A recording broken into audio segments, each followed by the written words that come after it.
The Schwab impact driver is a fast way to remove tight bolts, screws, and nuts.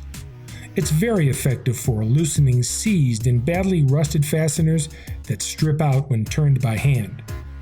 The driver comes with a bit holder and 4 interchangeable screwdriver bits. It also accepts any half-inch drive socket or half to 3/8 inch adapter. To remove a fastener, attach the socket or driver to the half-inch drive head. Hold the driver tightly in one hand.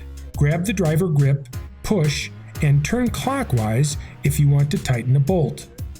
Push and turn counterclockwise to loosen a bolt. Place the tip of the driver in the set screw and apply counterclockwise tension as you strike the head of the driver with a hammer.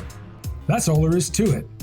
The impact will drive the bit into the screw and twist it at the same time to prevent rounding.